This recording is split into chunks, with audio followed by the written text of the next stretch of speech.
280 million years after the Big Bang, a galaxy appears that should never have existed. Light that has traveled for more than 13 billion years finally strikes a golden mirror, drifting 5 million kilometers from Earth. The James Webb Space Telescope has uncovered discoveries that violate the rules we believed governed the universe. Galaxies that grew too fast, black holes that consumed matter too quickly, and an expansion rate that refuses to agree with our equations. $10 billion and 3 decades of human determination have revealed an uncomfortable truth. We do not truly understand how the universe began. And what we are now seeing is forcing us to rewrite the story from the very first page. Chapter 1. The Dream That Nearly Failed. But before we begin, remember to subscribe. And if you enjoy these explorations, please leave a like. Now, let us begin. December 25th. Liantianling Archiyi. The rainforest of French Guiana seems to hold its breath. Thick humidity clings to the air. Engineers who have waited decades for this moment sit tens of thousands of kilometers away from home, staring at screens filled with numbers they know by heart. Outside, an Ariane 5 rocket stands ready, carrying $10 billion worth of human ambition folded into a structure roughly the size of a tennis court. Everything must work perfectly. 144 release mechanisms must fire on command. 344 single-point failures lurk in the sequence. There is no margin for error. The engines ignite. Fire and thunder tear across the launch pad as the most expensive scientific instrument ever built rises into the sky. 27 minutes later, separation is confirmed. The James Webb Space Telescope drifts free, unfurling its solar array. Contact is made. Webb is alive. But the true danger has only just begun. Over the next 2 weeks, Webb must execute a carefully choreographed sequence of deployments, steps rehearsed countless times on Earth, yet never fully tested in space. Its sunshield, a structure the size of a tennis court made from 5 layers thinner than a human hair, must unfold flawlessly in the vacuum.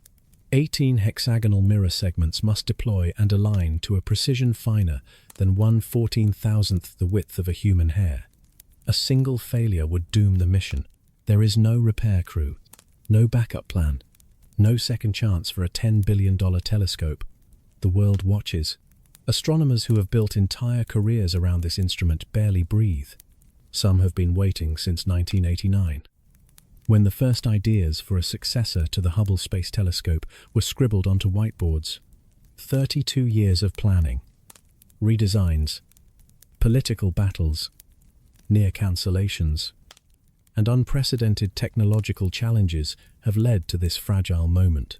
To understand why this telescope exists, we must return to a question humanity has asked since the first people looked up at the night sky. What came before? What was the universe like at the beginning? And why can't we simply look and see? The answer lies in the nature of light itself. Light travels at a constant speed, about 300 kilometers per second. When you observe a star, you are not seeing it as it is now, but as it was when that light left its surface. Proxima Centauri appears to us as it did 4 years ago. The Andromeda Galaxy reveals itself as it was 2.5 million years in the past. The farther we look into space, the further we peer back in time. But there is a complication. The universe is expanding. Space itself stretches every second, carrying galaxies away from one another like dots on the surface of an inflating balloon. As light travels through this expanding space over billions of years, its wavelength stretches as well. Blue light shifts to red. Red light slides into infrared. Eventually, the light becomes invisible to traditional telescopes. The most distant objects in the universe, the first stars and galaxies formed after the Big Bang, are so far away, and their light so stretched, that they can only be observed in infrared wavelengths. The Hubble Space Telescope transformed our understanding of the cosmos, but it was built primarily to see visible and ultraviolet light. To glimpse the universe's beginning, humanity needed a new kind of eye, an eye sensitive to heat, an eye capable of seeing through cosmic dust, an eye able to detect photons that began their journey more than 5 billion years ago, when the universe was still in its infancy. That eye is the James Webb Space Telescope. This is why Webb had to be placed 5 million kilometers from Earth, at the second Lagrange point L2, where it can keep its back permanently turned toward the Sun, Earth, and Moon. This is why it needed a massive sunshield to cool its instruments to temperatures more than 200 degrees Celsius below zero. At such extremes, the telescope itself does not glow in infrared, allowing it to sense the faintest echoes of ancient light. The dream began in 1989. Before Hubble had even launched, scientists at the Space Telescope Science Institute in Baltimore were already asking what should come next. They knew Hubble would not last forever. They understood that infrared astronomy from space demanded an entirely new design. Their early ideas sounded impossible. A telescope with a mirror 6 meters wide, instruments cooled to just 7 degrees above absolute zero, a structure that would launch folded like origami, then unfold flawlessly in orbit. NASA approved the project in the late 1990 seconds, with an estimated cost of $1 billion and a planned launch in 2007. Reality had other plans. The mirror alone became a monumental challenge. The original concept called for a single 8-meter mirror, but no existing rocket could carry it. Engineers devised a radical solution: 18 hexagonal mirror segments that would fold for launch and then deploy and align themselves in space. Each segment is made of beryllium, chosen for its stability under extreme temperature changes, and coated with an ultra-thin layer of gold, less than 1/1000th the thickness of a human hair, to maximize infrared reflectivity. Then there was the sunshield, 5 layers of Kapton, a space-grade material, each thinner than a human hair. Gaps between the layers allow heat to radiate away into space. The entire structure spans an area comparable to a tennis court and relies on hundreds of cables, pulleys, D-hinges, and release mechanisms. Every one of them must work perfectly, in the correct order, in the vacuum of space. It was engineering at the edge of what humanity could attempt, and at many points, it nearly failed. Engineers built test after test on Earth. But Earth has gravity and space does not. No matter how sophisticated the simulations became, they could never fully replicate the conditions Webb would face after launch. There were limits to what could be rehearsed. Beyond those limits lay uncertainty. By 2005, the projected cost had climbed to $5 billion. By 2010, it surpassed $8 billion. In 2011, the U.S. House of Representatives proposed cancelling the project outright. The argument was blunt: too expensive, too delayed, too risky. The American Astronomical Society and the broader scientific community mobilized immediately. They warned that cancellation would not only waste billions already spent, but also erase a once-in-a-generation opportunity to answer fundamental questions about the universe. Congress ultimately backed down. Funding was capped at $8 billion, but the delays continued. The original launch date of 2007 slipped to 2014, then to 2018, then to 2019. Finally, the target became 2021. The COVID-19 pandemic introduced further postponements, disrupting supply chains and slowing final integration and testing. Engineers who had joined the project as young researchers found themselves approaching retirement, still waiting to see the telescope leave Earth. The technical challenges were immense. At the heart of Webb are 4 scientific instruments, each requiring temperatures just above absolute zero. The near-infrared spectrograph alone contains nearly 250 000 microscopic shutters, each capable of opening and closing independently to isolate the light of individual galaxies while blocking out everything else. The mid-infrared instrument demanded even more extreme conditions, operating at only 7 degrees above absolute zero. To achieve this, It required a dedicated cryocooler, an active refrigeration system, unlike anything previously flown on a space telescope. Testing consumed years. The fully assembled observatory was placed inside a massive vacuum chamber at NASA's Johnson Space Center, simulating the cold, airless environment of deep space.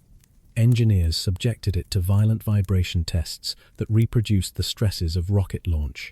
Deployment sequences were rehearsed again and again, with the knowledge that once in space, there would be no retries.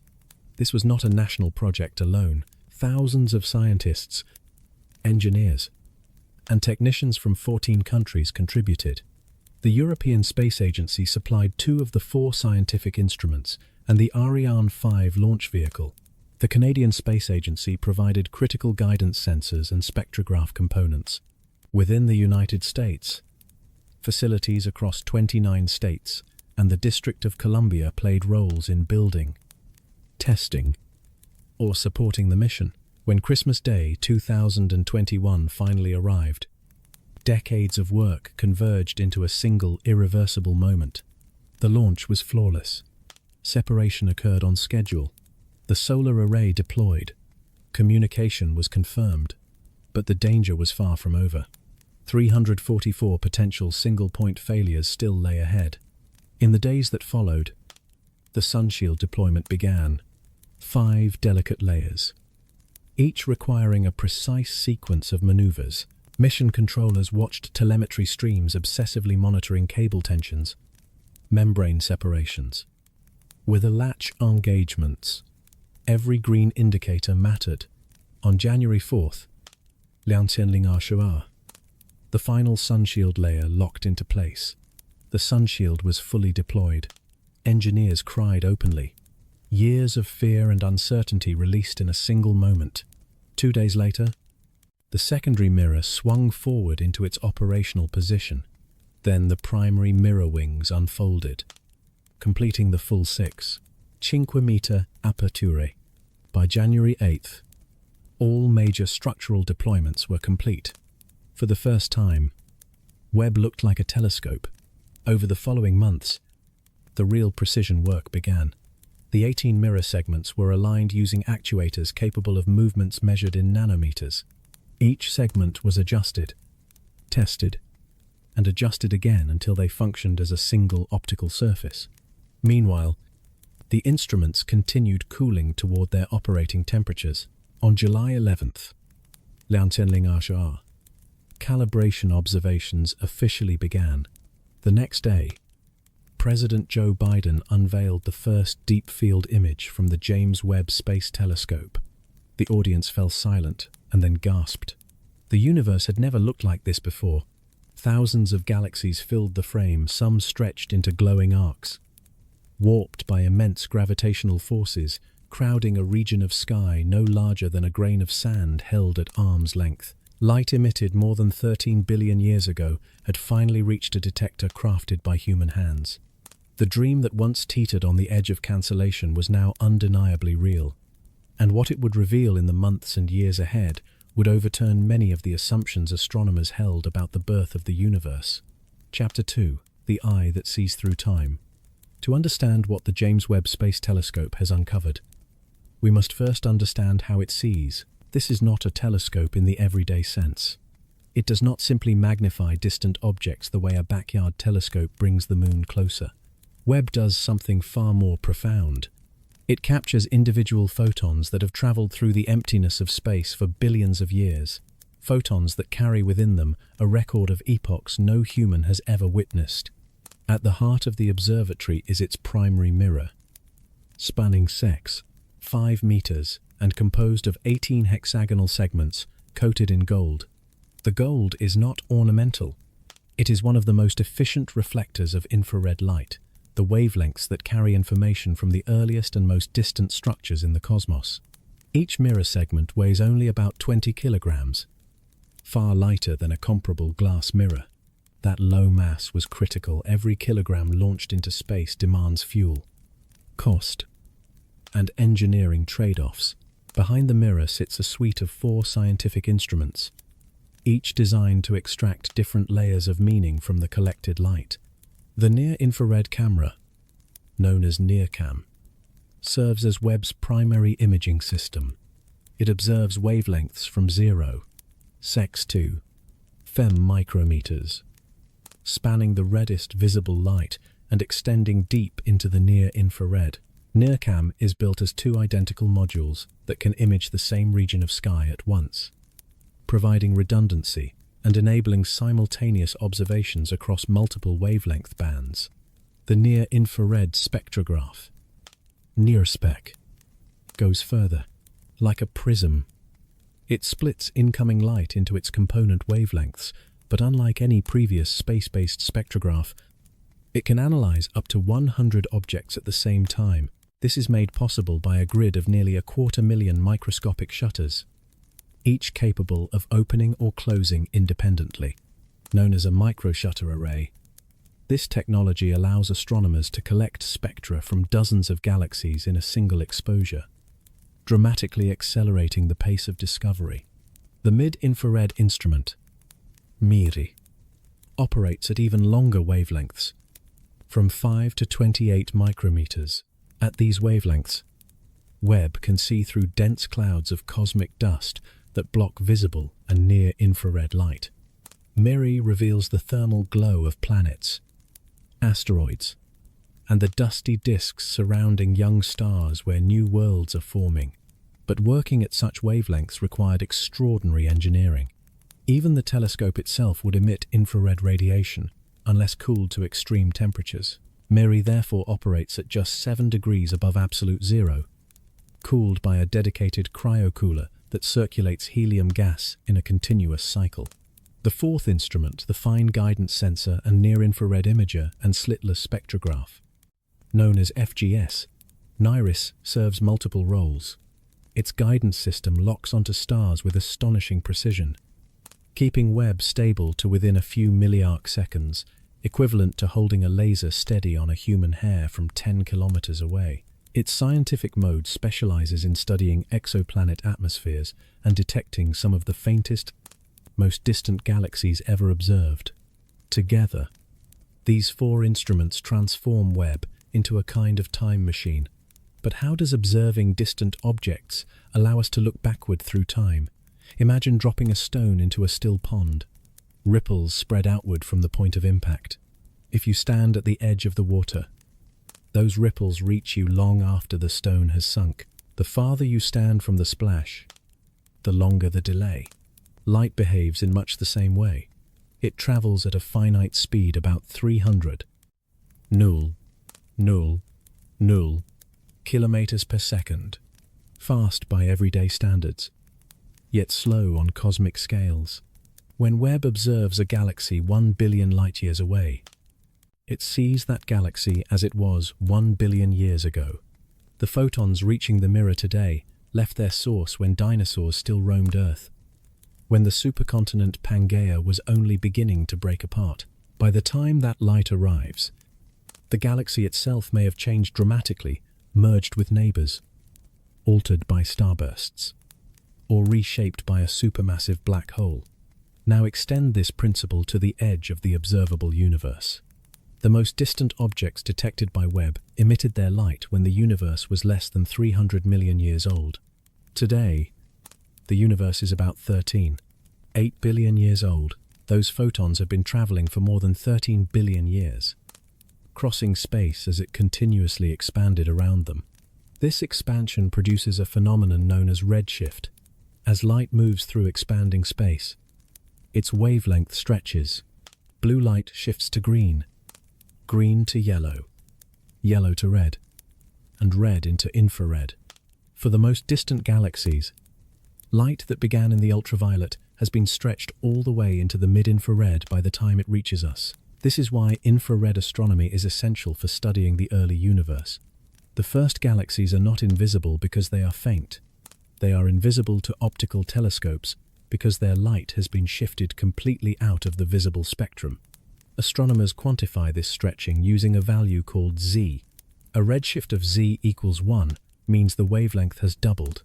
A redshift of Z equals 10 means it has stretched by a factor of 11.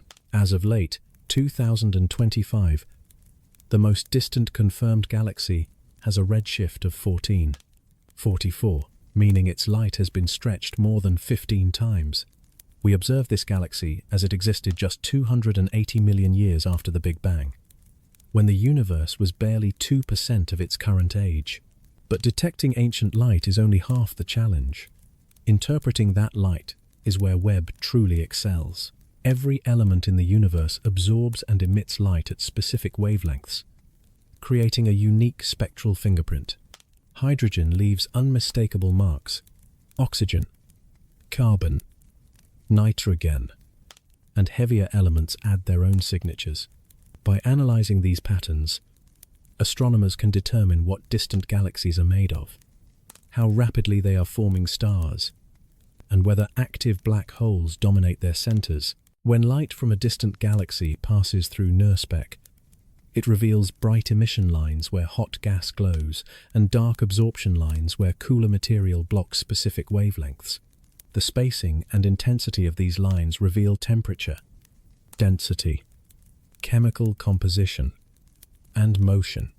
Galaxies moving toward us show blue-shifted features. Those moving away show red-shifted ones. The faster the motion, the greater the shift. Webb can even resolve individual stars in relatively nearby galaxies. Its resolution allows astronomers to separate stars millions of light-years away, measuring their brightness and color to infer age, mass, and evolutionary stage. This capability would later prove crucial in addressing a long-standing mystery about the universe's expansion rate, a mystery explored in a later chapter. Webb's infrared vision also penetrates cosmic dust, the great obstacle of optical astronomy. Dust permeates the universe. It fills the spaces between stars in our galaxy, cloaks stellar nurseries, and hides the energetic cores of distant galaxies where supermassive black holes devour matter.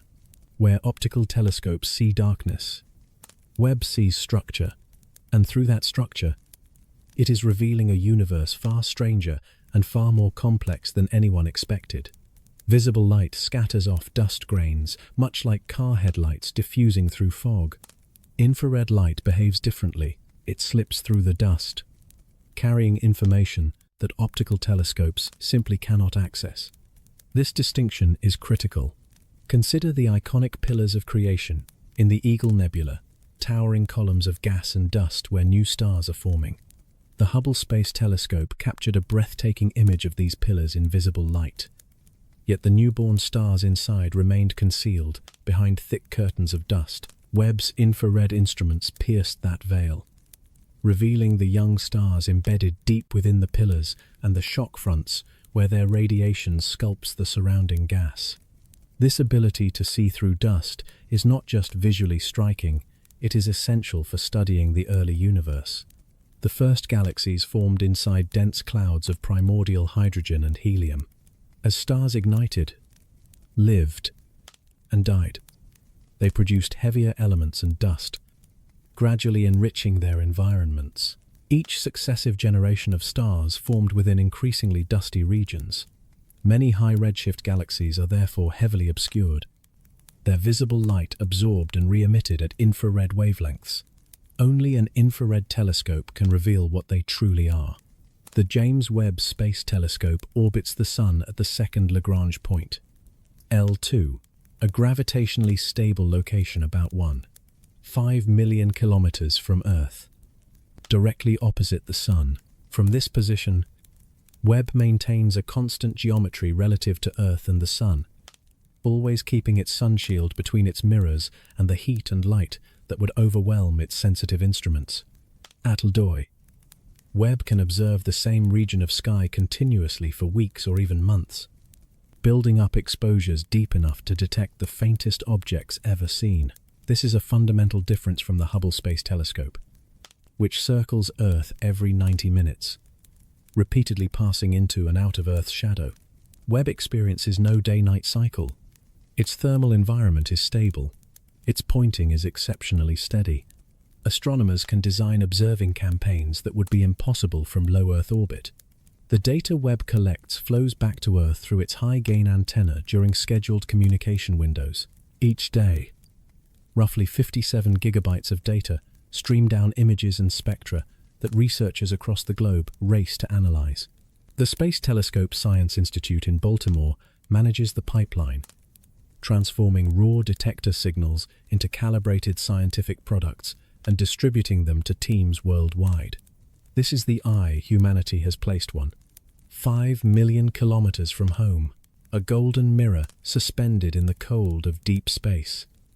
A time machine capturing photons released before Earth existed. An instrument so sensitive it could detect the heat signature of a bumblebee at the distance of the moon. And when that eye opened in the summer of 2022 and turned toward the ancient universe, it revealed something profoundly unsettling. Galaxies that should not exist. Chapter 3. Galaxies that should not exist within weeks of beginning full science operations in mid-2022. The James Webb Space Telescope began returning images that forced astronomers to reconsider nearly everything they believed about the early universe.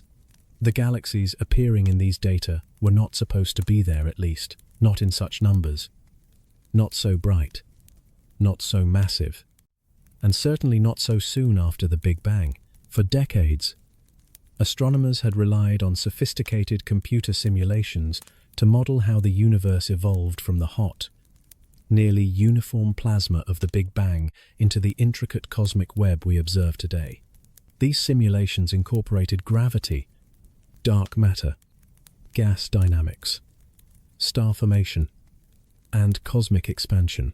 Their predictions were clear: the first galaxies should be small, faint, and chaotic tiny clumps of stars that would gradually merge and grow over billions of years into the grand spirals and ellipticals that dominate the nearby universe. The logic was sound. The early universe began as an almost perfectly uniform distribution of matter, with only minute density variations, ripples left behind by the Big Bang itself. Over time, gravity amplified these ripples. Regions slightly denser than average attracted more matter, dark matter, which makes up roughly 85% of all matter in the universe, provided the invisible scaffolding. Ordinary matter, hydrogen and helium, fell into these gravitational wells, compressed, heated, and eventually ignited into stars. But this process is slow. According to theory, the first stars, known as population 3 stars, should have formed around 100 million years after the Big Bang. These stars were expected to be massive, extremely hot, and short-lived. They would have ended their lives in violent supernovae, enriching their surroundings with heavier elements.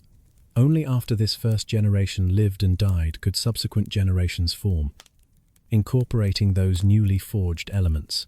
Galaxies would then grow gradually through repeated cycles of star formation and mergers with neighboring proto-galaxies.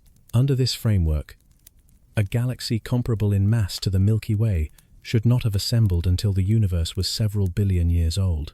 The cosmos, less than a billion years after the Big Bang, should have been populated only by small, irregular dwarf galaxies. Anything larger should have been exceedingly rare statistical anomalies at the extreme edge of probability. Webb did not find a few anomalies.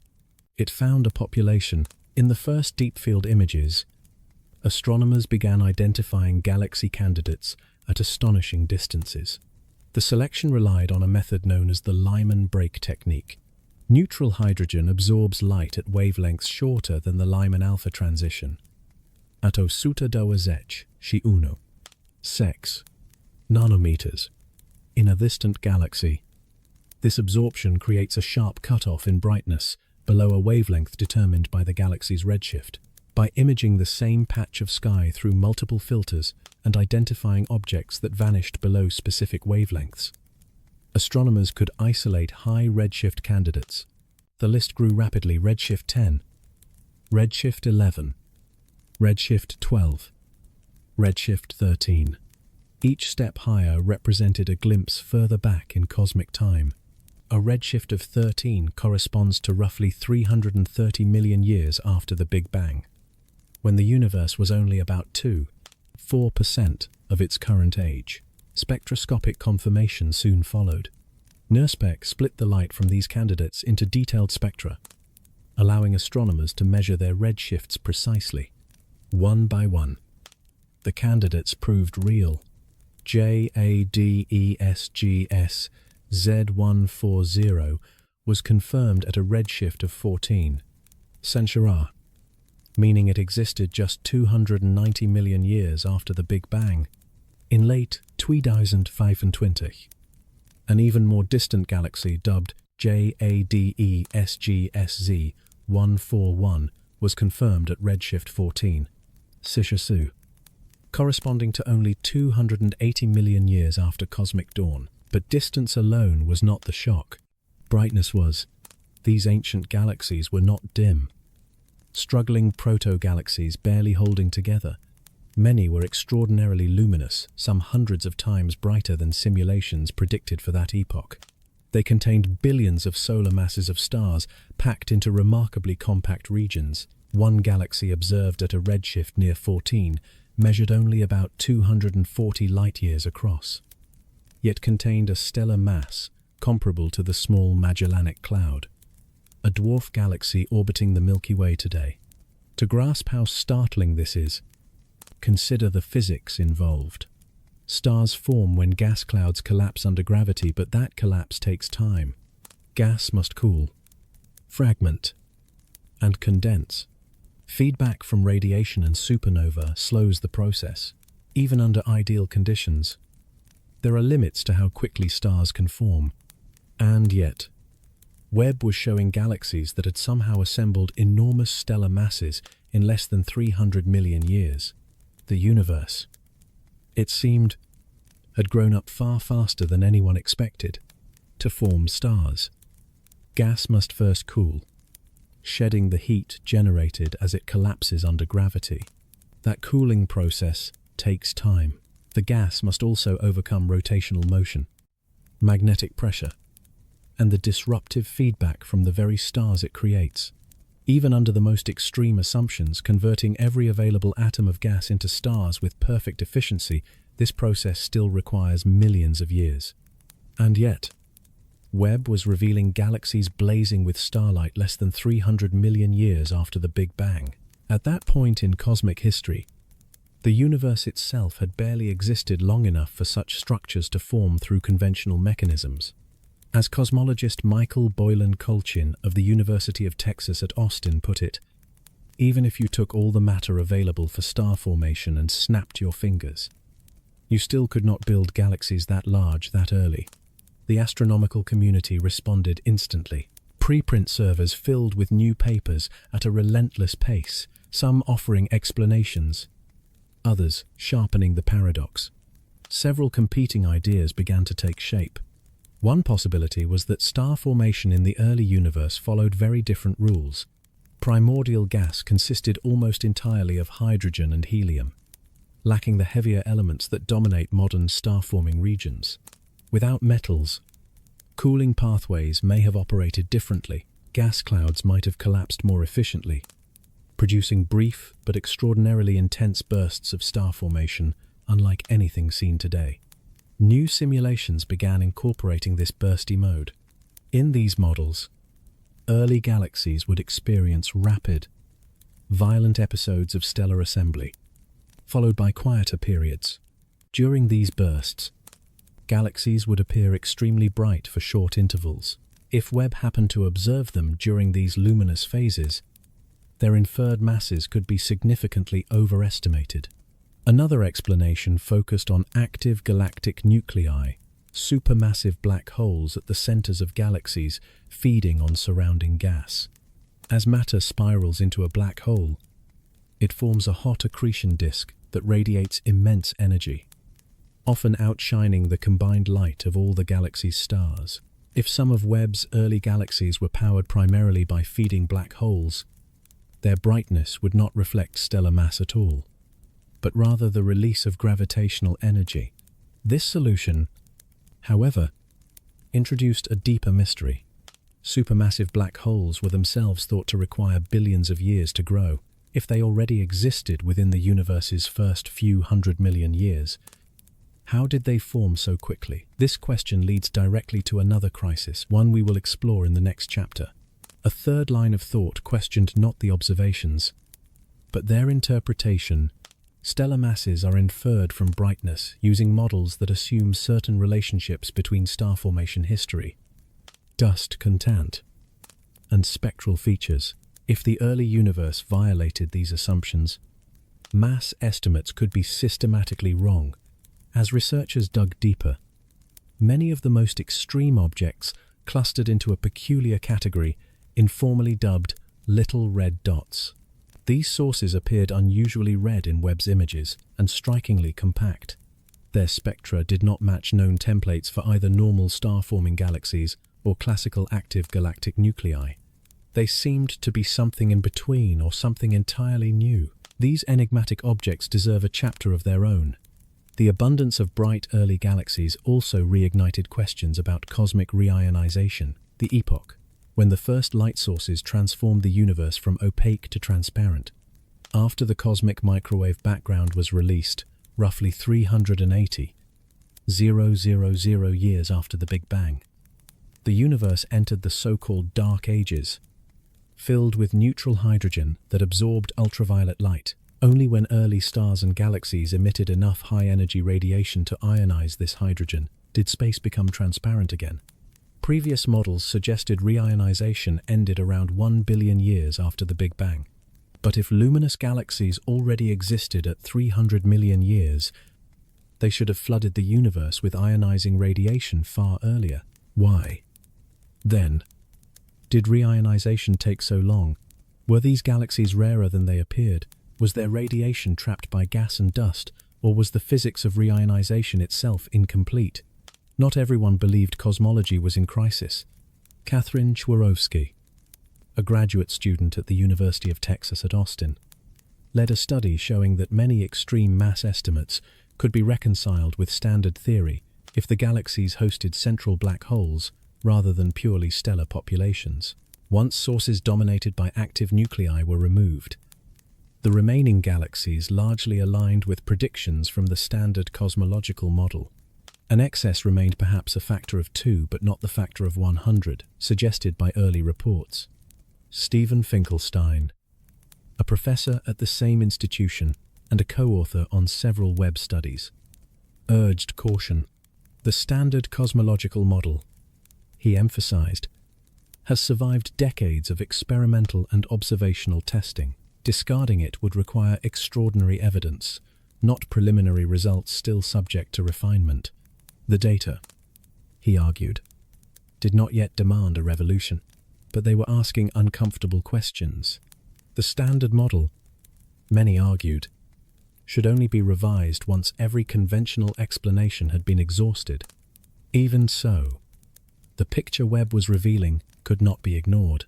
The early universe appeared far more dynamic than anyone had predicted.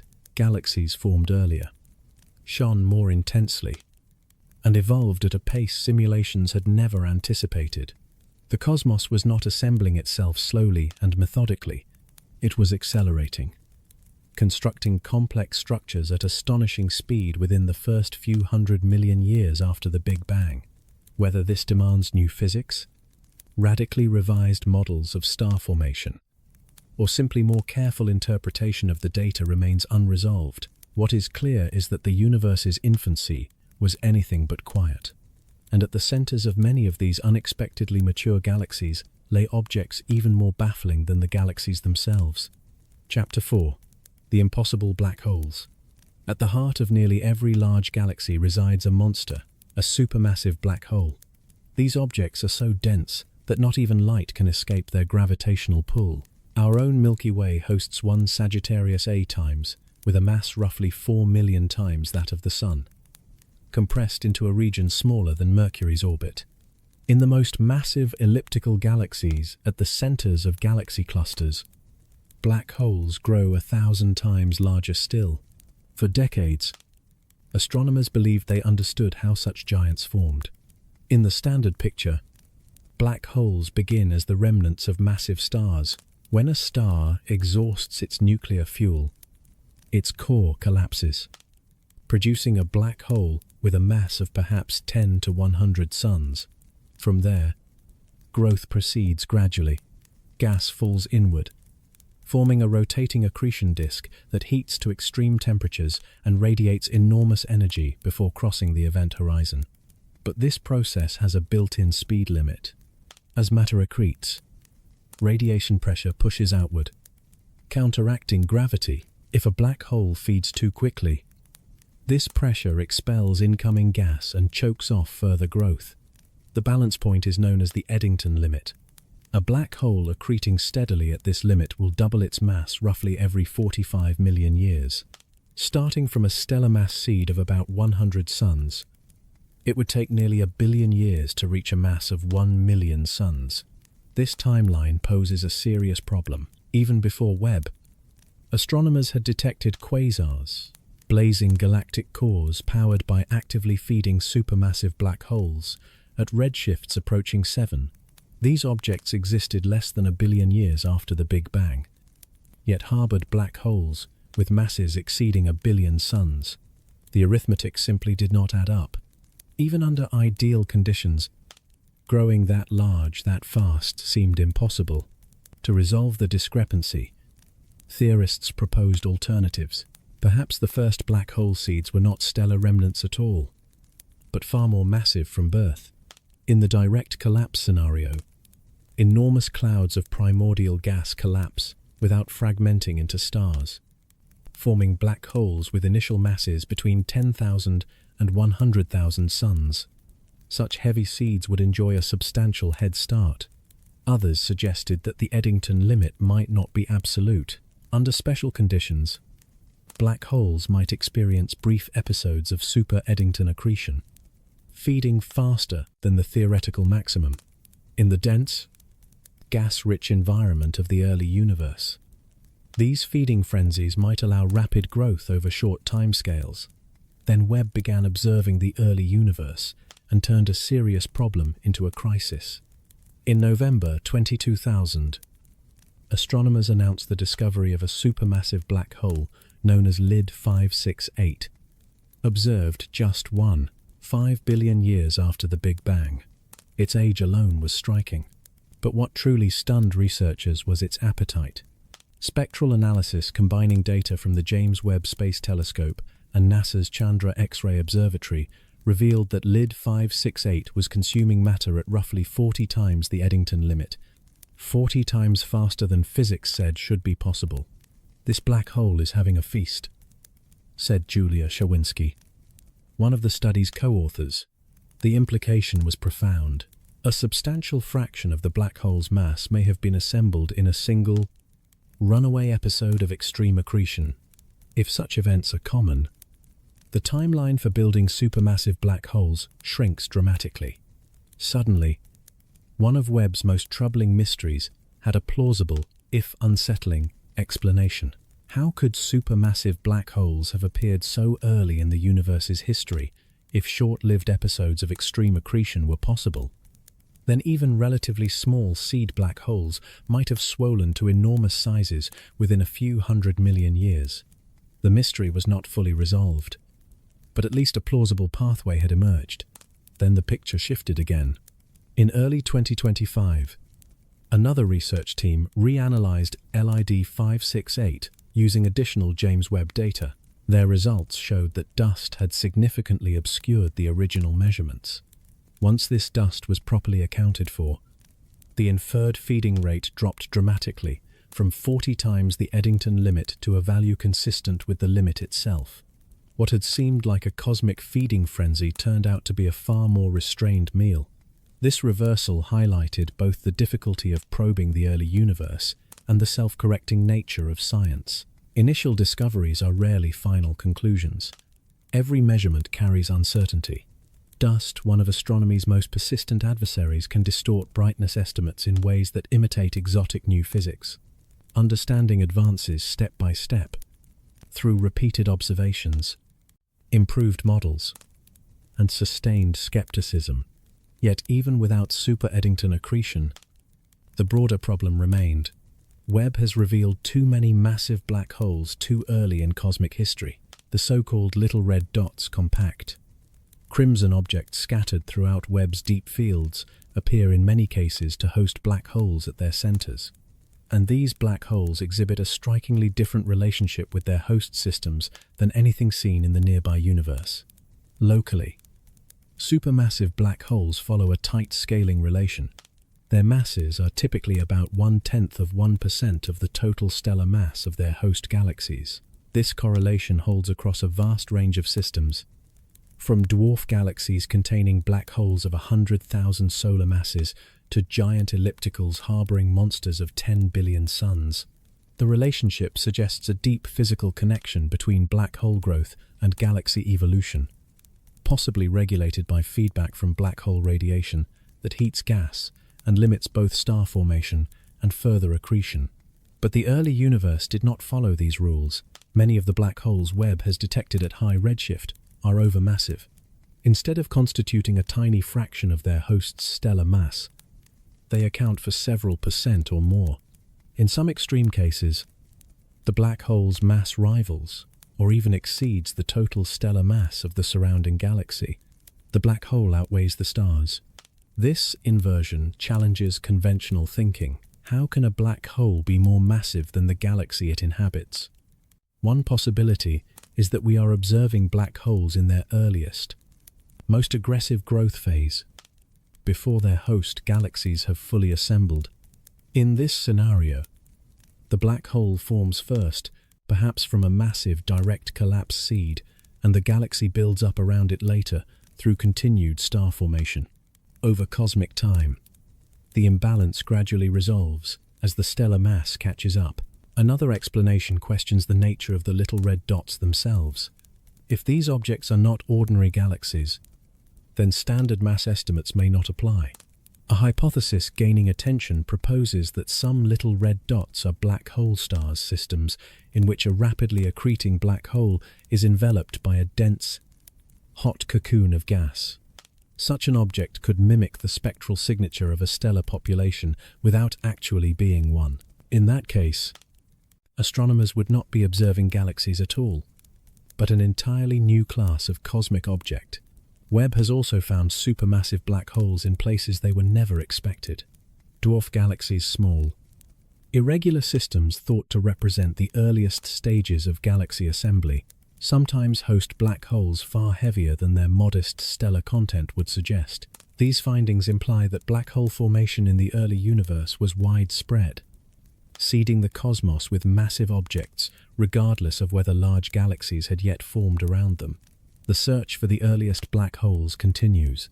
Astronomers have identified candidates at redshifts approaching 11 and beyond, corresponding to times less than 500 million years after the Big Bang. Confirming these objects requires detailed spectroscopy to rule out alternative explanations.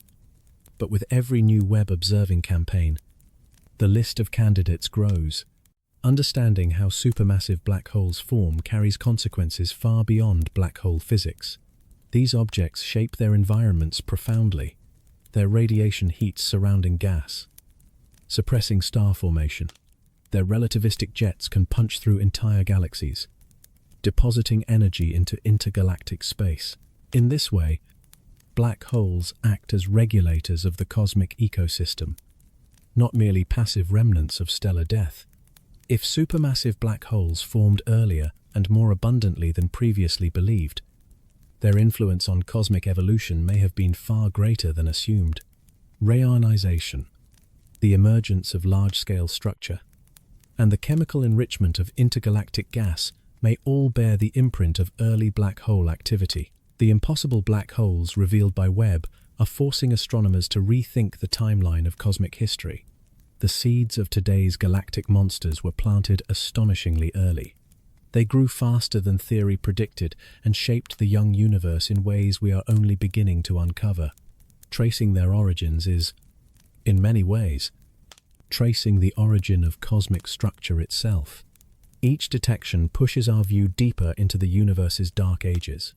Each spectrum presents new puzzles, and each puzzle, once solved, brings us closer to understanding how a nearly uniform, hot plasma transformed into a universe rich with galaxies, stars, planets, and eventually life. Yet even as astronomers wrestled with these impossible black holes, the little red dots that hosted many of them presented mysteries of their own. Chapter 5. Little Red Dots and Cosmic Mysteries. In the summer of 2022, just weeks after the James Webb Space Telescope began returning its first scientific images, astronomers noticed something unexpected scattered across the deep fields. Tiny points of red light, barely resolved even by Webb's extraordinary optics, appeared in numbers far exceeding predictions. They were compact. They were intensely crimson. They were everywhere, and no one knew what they were. Dale Kochevsky of Colby College in Maine was among the first to call attention to these objects. In late 2023, while analyzing what he initially assumed was a small, distant galaxy, he uncovered clear signatures of a growing supermassive black hole at its core. But the object behaved strangely. At longer wavelengths, it appeared extremely red, while at shorter wavelengths, it was unexpectedly blue. That peculiar color combination, he realized, might be the key to understanding what these enigmatic objects truly are. Objects exhibiting this distinctive spectral signature increasingly appeared to signal the presence of an actively accreting black hole. Before long, astronomers gave these sources a name that would become ubiquitous in Webb-era research: little red dots. The acronym LRDs quickly entered the scientific vocabulary. What followed was unexpected in scale. Within just a few months, catalogues of little red dots expanded into the hundreds. They appeared in nearly every deep field survey conducted by Webb and across multiple independent observing programs. Their sheer numbers were striking. While they represented only about 1% of all high redshift galaxies, they were far more common than quasars. The previously known population of luminous active galaxies at similar cosmic times, the question became unavoidable: what makes a little red dot red? Several explanations were proposed. Dust was an obvious candidate. Dust grains absorb shorter, bluer wavelengths of light and allow redder wavelengths to escape. If these objects were heavily shrouded in dust, their true intrinsic colors might be very different from what Webb observed. Another possibility was that their stellar populations were genuinely dominated by old, cool, red stars. But this idea raised an immediate problem. Old stars require time to form and evolve. Yet little red dots existed when the universe itself was still extremely young. A galaxy dominated by aged red stars less than 1 billion years after the Big Bang would demand an explanation of its own. A third hypothesis focused on the black holes suspected to lie at their centers. Active galactic nuclei emit radiation across a wide range of wavelengths. But the structure of the accretion disk and its surrounding environment can strongly reshape that emission.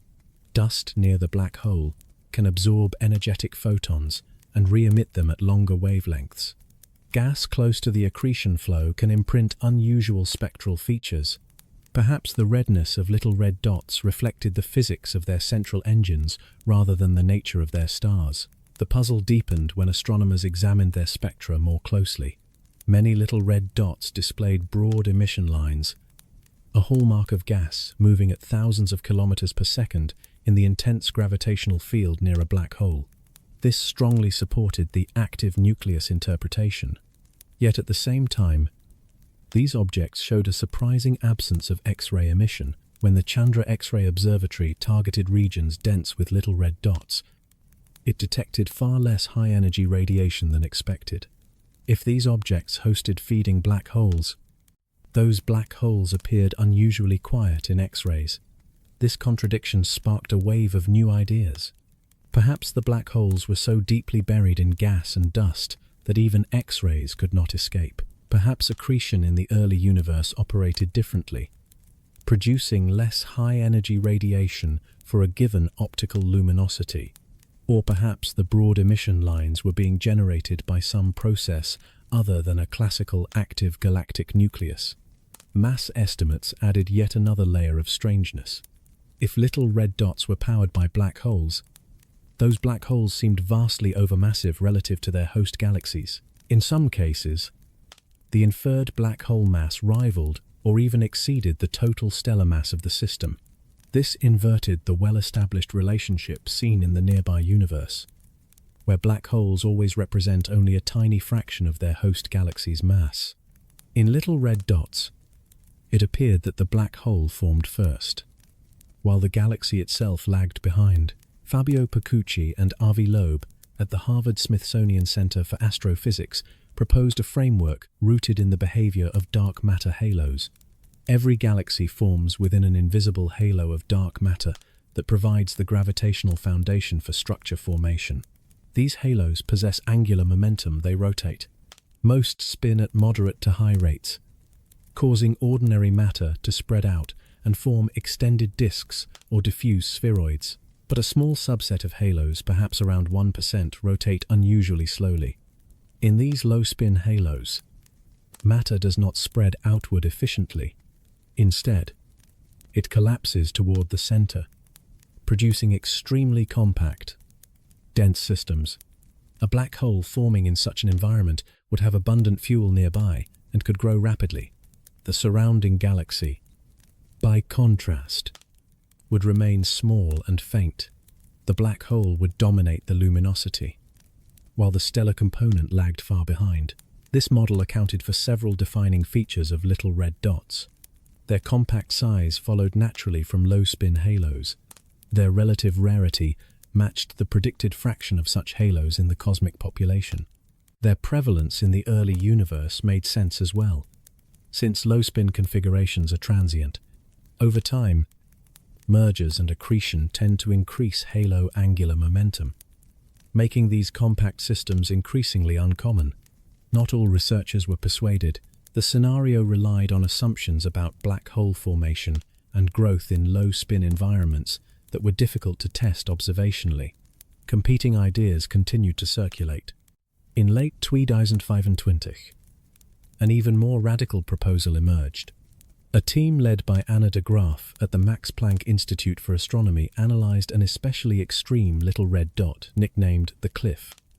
So named for the abrupt features in its spectrum, they found that its light could not be satisfactorily explained by either a normal galaxy or a conventional active nucleus. Instead, the spectrum resembled that of a single, enormously luminous star, but one that could not physically exist. The team proposed a startling alternative. The object might be a black hole star. In this hypothetical scenario, a supermassive black hole sits at the center of a dense cocoon of hydrogen gas. As the black hole accretes matter, gravitational energy heats the surrounding gas until it glows intensely. But rather than forming a thin accretion disk, the gas envelope is thick enough to absorb and reprocess the radiation. The result is a smooth, star-like spectrum, masking the violent processes at its core.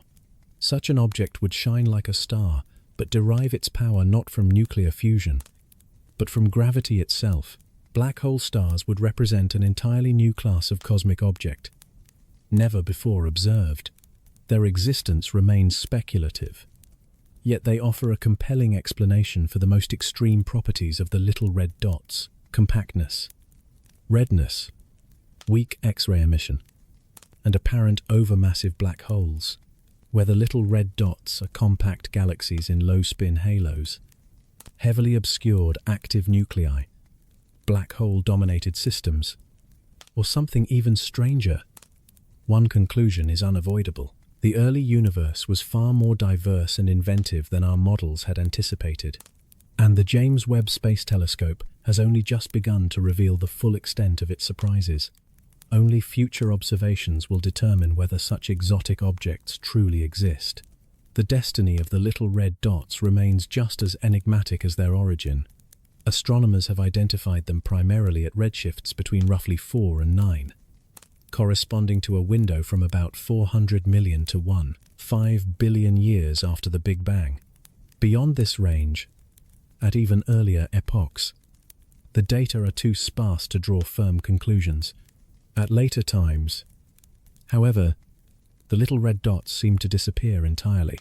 There are no obvious counterparts in the nearby universe. So where did they go? If little red dots represent a fleeting phase in cosmic history, they may have evolved into more familiar forms. One possibility is that their central black holes eventually expelled or consumed the surrounding gas, shutting down accretion and allowing the host galaxy's stars to dominate the light. Another is that these compact systems merged into larger galaxies, their distinctive identities erased as they became ordinary components of more massive structures. Or perhaps they simply faded away as their fuel was exhausted. One particularly compelling picture is known as inside-out growth. In this scenario, galaxy formation begins at the center. A dense core forms first, dominated by a growing black hole and a compact stellar population. Over time, star formation spreads outward as gas settles into the gravitational potential. Eventually, the outer regions overwhelm the early core, which becomes just one element of a much larger galaxy. In this view, the little red dot phase captures the moment when only the core exists. Understanding little red dots matters for more than their sheer strangeness. If these objects hosted the most intense episodes of black hole growth in the early universe, they may have contributed significantly to the ionizing radiation that drove cosmic reionization. Their ultraviolet output could have helped transform the universe from opaque to transparent. In that sense, their impact on cosmic evolution may rival or even surpass that of more conventional galaxies. They also push theory to its limits. The Standard Cosmological Model, LCDM, describes the large-scale structure of the universe with remarkable success. But on smaller scales, where galaxies assemble and black holes grow, the physics becomes far more intricate. Little red dots probe whether our understanding of these processes is complete. If they ultimately require new physics to explain, those insights could reshape theories of dark matter, galaxy formation, and the origin of black hole seeds. For now, the mystery remains unresolved. Each new observation sharpens the picture while simultaneously raising new questions. Little red dots stand among the most surprising discoveries of the James Webb Space Telescope objects entirely invisible before Webb opened its infrared eyes. And perhaps its most perplexing gift to astrophysics, yet even as astronomers grappled with these ancient compact systems, a deeper crisis was unfolding, one that threatened not just models of early galaxies, but the very foundations of modern cosmology. Chapter 6: The Hubble Tension Crisis. In 1929, Edwin Hubble made one of the most transformative discoveries in scientific history. By measuring galaxy distances and comparing them to their velocities, he found that the universe is expanding. Galaxies are moving away from one another, and the farther apart they are, the faster they recede. This simple relationship, now known as Hubble's law, carried profound implications. If the universe is expanding today, then it must have been smaller in the past. Run the clock backward far enough, and all matter converges to a single beginning, the Big Bang. The rate of this expansion is quantified by a number called the Hubble constant, denoted h0.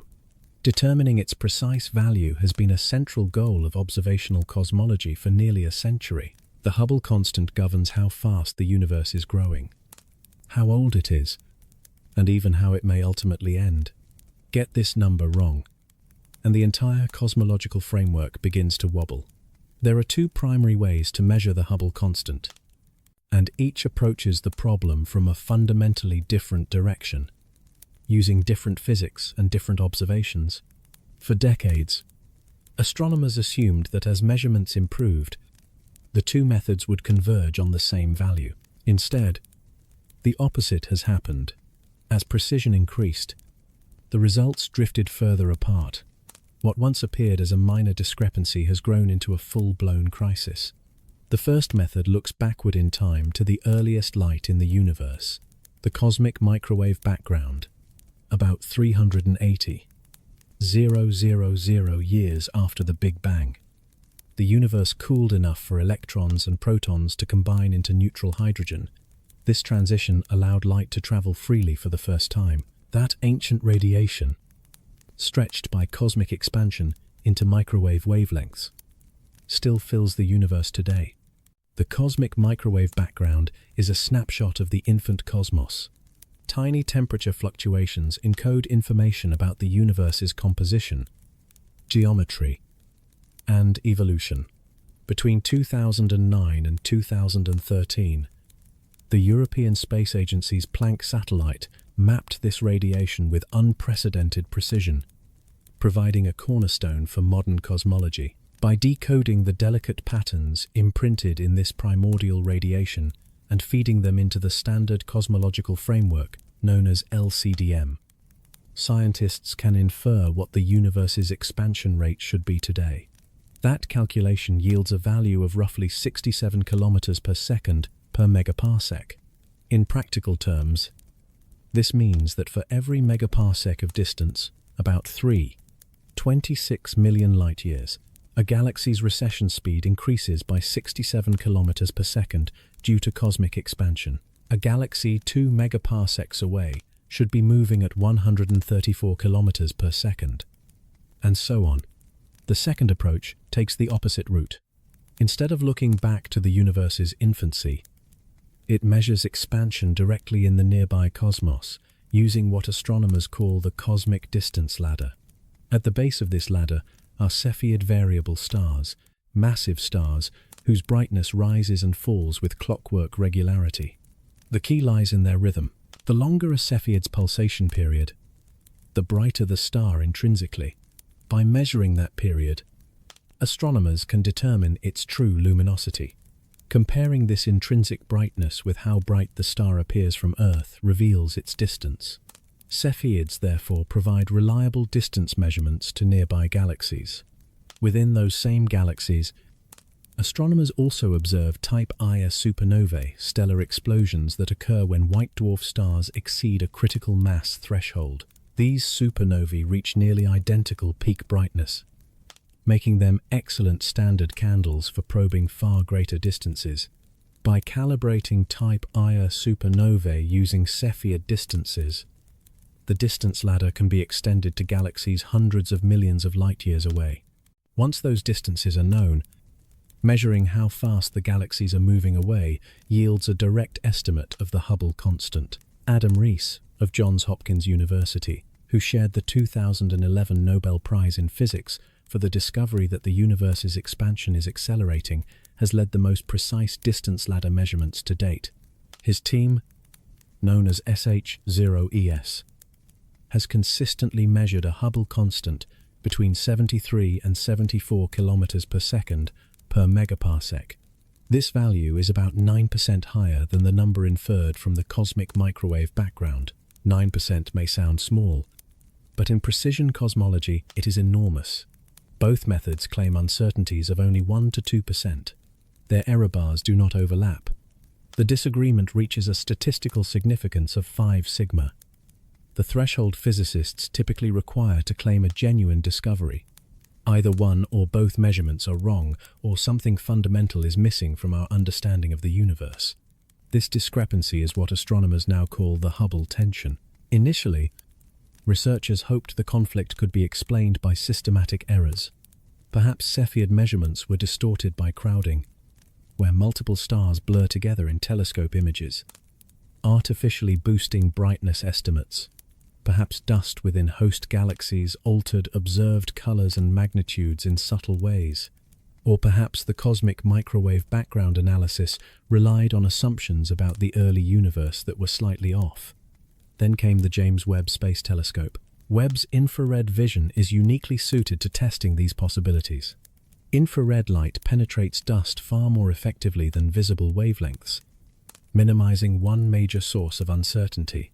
Webb's sharper resolution also cleanly separates individual stars, reducing the effects of crowding. If Hubble's Cepheid measurements were biased, Webb should reveal it. In early 2024, Rees and his collaborators published results from Webb observations of Cepheids in nearby galaxies that also hosted Type Ia supernovae. The outcome was decisive. Webb confirmed Hubble's measurements. The two telescopes agreed to within 1 to 2%. The Cepheid distances were not systematically skewed by dust or crowding at any level capable of explaining the Hubble tension.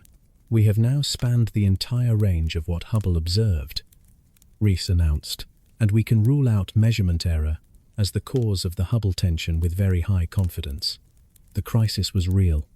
In December 2024, the team released an even more comprehensive study using the largest set of Webb data accumulated during the telescope's first 2 years of operation. This time, they employed 3 independent distance indicators: Cepheid variables, carbon-rich asymptotic giant branch stars, and the tip of the red giant branch method. Each technique relies on different stellar physics and different observational assumptions. All 3 pointed to the same conclusion. The locally measured Hubble constant is significantly higher than the value predicted by observations of the early universe, with measurement errors effectively ruled out. Rees said, "What remains is the genuinely exciting possibility that we have misunderstood the universe." So the question becomes unavoidable. What could possibly explain the Hubble tension? To explain the growing discrepancy, theorists have put forward a wide range of ideas, each more unconventional than the last. One of the most discussed proposals involves early dark energy, a hypothetical component that behaved like dark energy but existed only during the universe's first few 100,000 years. If present, this early dark energy would have given the young universe an additional burst of expansion, subtly altering its growth history. In that case, measurements derived from the cosmic microwave background would underestimate today's expansion rate because they would not account for this early acceleration. Another line of inquiry focuses on dark matter itself. Perhaps dark matter particles interact in ways we have not yet detected. Such interactions could have influenced the propagation of sound waves in the early universe, leaving imprints in the cosmic microwave background that distort the inferred Hubble constant. Tweaks to dark matter physics might reconcile the conflicting measurements without overtly contradicting other observations. More radical explanations also remain on the table. Some scientists have suggested that the universe may not be as uniform as commonly assumed. If we happen to live inside a vast, underdense region, a cosmic void, local measurements of expansion could be higher than the global average. In this scenario, the Hubble tension would reflect a selection effect rather than a fundamental flaw in cosmology. Others have gone further still, invoking entirely new physics. Proposals range from previously unknown particles and so-called unparticles to extraspatial dimensions, to subtle modifications of Einstein's theory of gravity on cosmological scales. None of these ideas has yet gained broad acceptance, and all face serious theoretical and observational challenges. What makes the Hubble tension so unsettling is that it threatens the foundations of modern cosmology. The LCDM model has achieved remarkable success, accurately describing the cosmic microwave background, the large-scale distribution of galaxies, the abundances of light elements formed in the early universe, and the late-time acceleration driven by dark energy. Yet persistent anomalies have a way of exposing cracks beneath even the most successful theories. If the tension survives every attempt to dismiss it, it may signal physics beyond the standard model. Future missions may help clarify the picture. NASA's Nancy Grace Roman Space Telescope, slated for launch in the late 2022, will conduct wide-field surveys capable of refining distance measurements and probing how dark energy influences cosmic expansion. The European Space Agency's Euclid mission, already operational, is mapping the distribution of galaxies and dark matter across enormous volumes of space. Ground-based observations using gravitationally lensed quasars are also providing independent estimates of the Hubble constant. For now, the tension remains unresolved. Webb did not eliminate it. Webb confirmed it.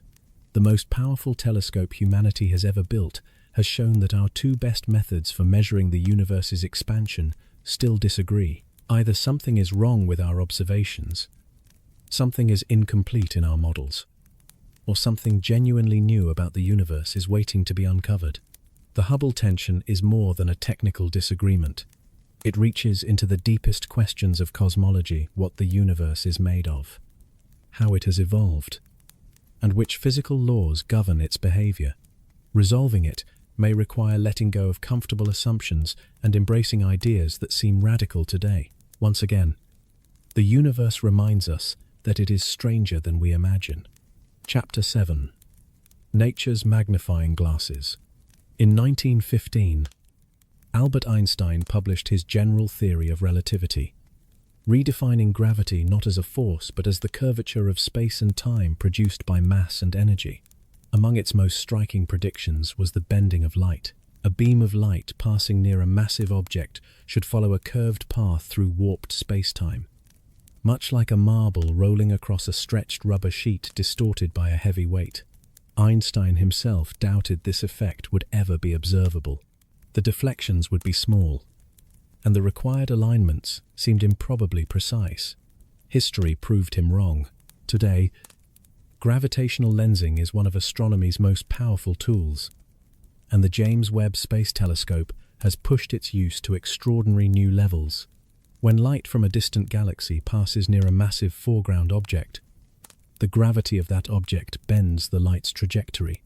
If the alignment is favorable, the foreground mass acts as a natural lens, magnifying the background source and making it appear brighter. In extreme cases, the distant galaxy is stretched into luminous arcs or split into multiple images, each representing light that traveled along a different path through curved space-time. The most powerful lenses in the universe are galaxy clusters, enormous assemblies of hundreds or thousands of galaxies bound together by gravity. These clusters also contain vast reservoirs of hot gas and, most importantly, immense concentrations of dark matter. A massive cluster can exceed 1,000,000 billion times the mass of the Sun, packed into a region only a few million light-years across. When Webb observes such a cluster, it is not merely imaging the cluster itself. It is using it as a cosmic magnifying glass to peer deeper into the universe beyond.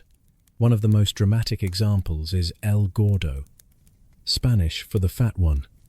Among the most massive galaxy clusters known at intermediate cosmic distances, El Gordo existed when the universe was about 6 billion years old, roughly half its current age.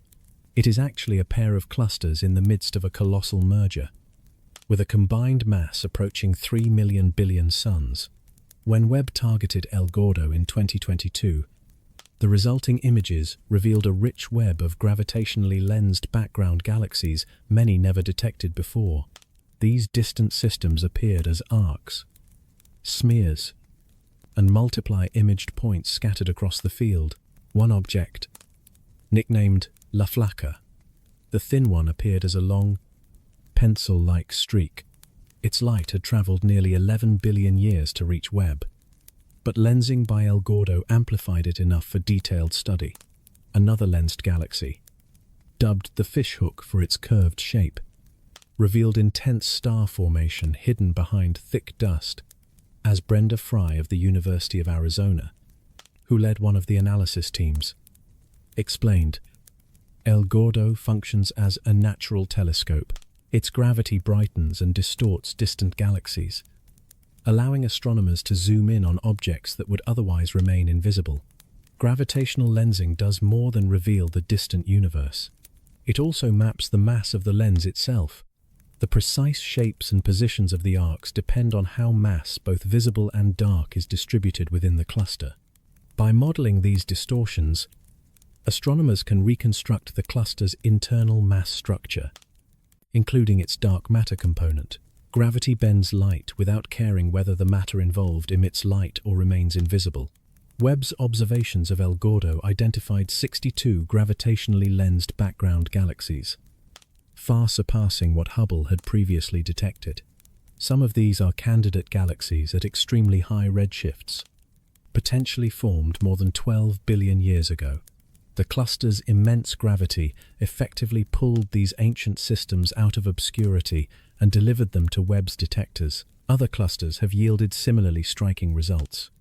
Abel Smil 68, another massive cluster, became the target of Webb's deepest observations so far. The telescope spent nearly 120 hours staring at this single field, gathering light from the faintest objects imaginable. The resulting image displayed gravitational lensing in exquisite detail, with luminous arcs radiating from the cluster core like the spokes of a cosmic wheel. Lensing operates on smaller scales as well. Individual massive galaxies can bend the light of more distant sources, producing subtler distortions that still reveal valuable information about both the foreground lens and the background object. Webb has captured several such cases, including a particularly striking example involving the galaxy cluster MAX J417, 1154, where lensing effects expose the intricate interplay between light, mass, and cosmic geometry. Behind the cluster, Webb identified two interacting galaxies, one a face-on spiral, the other a dusty galaxy viewed edge-on. These systems appeared multiple times across the image, their repeated forms tracing a striking and familiar outline, a cosmic question mark. This peculiar shape arises from a rare gravitational lensing configuration known as a hyperbolic umbilic, an exotic alignment that occurs only when the observer, the lensing mass, and the background source are positioned with extraordinary precision. The dusty edge-on galaxy would have been almost invisible to the Hubble Space Telescope. Only Webb's infrared sensitivity, combined with the dramatic amplification provided by gravitational lensing, made it detectable. These galaxies have roughly the mass the Milky Way would have had at that time. Noted researcher Marinsky, Webb is effectively letting us study what the teenage years of our own galaxy might have looked like. Gravitational lensing is more than a tool for seeing farther. It is also a powerful probe of dark matter. The way mass is distributed inside a galaxy cluster determines the exact pattern of lensing distortions. Different models of dark matter predict subtly different mass distributions. By comparing observed lensing patterns with theoretical predictions, astronomers can test whether dark matter behaves as expected under the standard cold dark matter framework. So far, most observations support the prevailing model, but small discrepancies persist and remain under active investigation. The magnification provided by lensing has enabled some of Webb's most extraordinary discoveries, the most distant confirmed galaxies, including MOM-Z14 at a redshift of 14, Sishisu, were detected in part because lensing boosted their apparent brightness. Without this natural amplification, some of these ancient objects might have remained below Webb's detection threshold for many years, or even decades.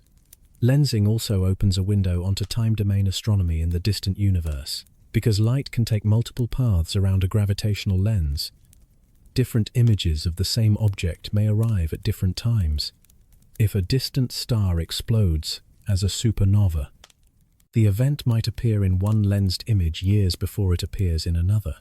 By monitoring lensing clusters over time, astronomers have observed multiply imaged supernovae and used the measured time delays to independently estimate the Hubble constant. Webb's observations of the galaxy cluster MAX J416 revealed a particularly rich example of this phenomenon. By combining Webb and Hubble data, astronomers identified 14 objects whose brightness varied over time. 12 of these were found in 3 highly magnified background galaxies and likely represent individual stars or small stellar systems briefly boosted in brightness by microlensing, where smaller masses within the cluster temporarily enhance the magnification of a point source. The remaining 2 objects were likely supernovae, occurring in more moderately magnified galaxies. Detecting individual stars at cosmological distances ranks among the most astonishing achievements of gravitational lensing. In 2022, Hubble detected Arundel, a star at a redshift of 6 R, visible only because lensing amplified its light by thousands of times. Webb has since observed Arundel and other similarly magnified stars, providing spectroscopic insights into stellar populations that existed when the universe was only a fraction of its current age. While the physics of gravitational lensing is conceptually elegant, applying it in practice is immensely challenging. Reconstructing the mass distribution of a lens requires sophisticated modeling, Multiple background sources at different distances are lensed in different ways, providing additional constraints. Spectroscopic measurements confirm the redshifts of lensed objects, helping astronomers distinguish truly ancient galaxies from nearer objects that merely appear red for other reasons. By combining high-resolution imaging, detailed spectroscopy, and theoretical modeling, researchers can build precise maps of dark matter in clusters and study galaxies that would otherwise remain completely inaccessible. The James Webb Space Telescope was designed, in part, to exploit gravitational lensing as a gateway to the early universe. Its sensitivity to faint infrared light, paired with the universe's own natural magnifying lenses, allows it to push observational boundaries deeper into cosmic history than ever before. Every massive cluster becomes a portal into the distant past, and every arc of distorted light encodes information about galaxies that formed when the universe was still young. There is a poetic symmetry to gravitational lensing. We use one cosmic phenomenon, the warping of space by mass, to study another, the birth and evolution of the earliest galaxies. Equations written by Einstein more than a century ago now enable observations he could scarcely have imagined. The universe provides its own instruments, and humanity has learned how to read them. Through these natural lenses, Webb peers deeper into the darkness than any observatory before it, continually reshaping our understanding of the universe's earliest chapters. Chapter 8. The Cosmic Dawn. In the beginning, there was light, but not the light of stars or galaxies. It was the intense glow of a universe so hot and dense that matter itself could not yet assemble. For nearly 400,000 years after the Big Bang, the cosmos existed as a seething plasma of protons and electrons immersed in a bath of photons that scattered endlessly. Light could not travel freely. The universe was opaque. Then came recombination. As the universe expanded and cooled, protons captured electrons to form neutral hydrogen atoms, freed from constant scattering. Photons were finally able to stream through space. That primordial radiation, stretched by billions of years of cosmic expansion, reaches us today as the cosmic microwave background, a faint, uniform glow filling the sky at just 7 degrees above absolute zero. After recombination, the universe entered an era astronomers call the Dark Ages. The microwave background gradually faded. No stars had yet ignited. Vast clouds of neutral hydrogen filled space, absorbing ultraviolet light and preventing it from traveling far. The cosmos was dark, cold, and silent, waiting for the first sources of light to emerge. For perhaps 100 million years or longer, the universe existed in true darkness. Not empty darkness, but a darkness without light. Matter was everywhere, slowly gathering under the pull of gravity. Yet nothing had ignited. No stars burned. No galaxies glowed. These were the cosmic dark ages. That silence ended when the first stars were born. These primordial objects, known as population 3 stars, formed from gas composed solely of hydrogen and helium, the only elements forged in the Big Bang, lacking heavier elements that aid cooling in modern star-forming clouds. These early stars likely grew to enormous sizes, perhaps 30 to 300 times the mass of our Sun. They burned intensely hot and blue, flooding their surroundings with ultraviolet radiation. Their lives were brief. Within just a few million years, they exhausted their fuel, ending as titanic supernova explosions or collapsing directly into black holes. The ultraviolet radiation from these first stars began to fundamentally transform the universe. When an ultraviolet photon struck a neutral hydrogen atom, it could knock loose the atom's electron, ionizing it. Around each early star, a bubble of ionized gas expanded outward into the surrounding neutral medium. As more stars formed, more bubbles appeared. Eventually, these ionized regions overlapped and merged, growing into vast, interconnected zones. This process is known as reionization. Reionization marks the transition from a universe filled with neutral hydrogen to one dominated by ionized hydrogen. Transparent to ultraviolet starlight, it was the second great phase change in cosmic history. Following recombination, once reionization was complete, light could finally travel freely across the cosmos. The Dark Ages had truly ended. The era stretching from the ignition of the first stars to the completion of reionization is called cosmic dawn. It represents the universe's adolescence, a time when structure first emerged from primordial simplicity and chaos. Understanding this period has been one of the central goals of the James Webb Space Telescope. Before Webb, our knowledge of cosmic dawn was indirect and incomplete. The cosmic microwave background carries faint imprints of reionization in the form of polarization signals created when ultraviolet photons scattered off newly freed electrons. From these signatures, astronomers inferred that reionization was roughly halfway complete, about 500 million years after the Big Bang, and largely finished by around 1 billion years. However, the exact timing and the sources responsible remained uncertain. Observations of distant quasars offered additional insight. As quasar light travels toward Earth, it passes through clouds of intervening gas. If that gas is neutral, it absorbs light at specific wavelengths. By analyzing these absorption patterns, astronomers can infer the ionization state of the intergalactic medium at different times. These studies confirmed that reionization ended near the 1 billion year mark, but they provided little information about its earliest stages. Webb changed that picture dramatically. In March 2025, a team led by Joris Wittstock of the University of Cambridge announced the detection of Lyman alpha emission from a galaxy at redshift 13, just 330 million years after the Big Bang. Lyman alpha light is emitted when hydrogen atoms transition from an excited state to their ground state. In a universe filled with neutral hydrogen, such photons are quickly absorbed. Detecting them at such an early epoch implied that this galaxy had already cleared much of the neutral gas from its surroundings. We report the discovery of one of the most distant galaxies known to date, Wittstock explained.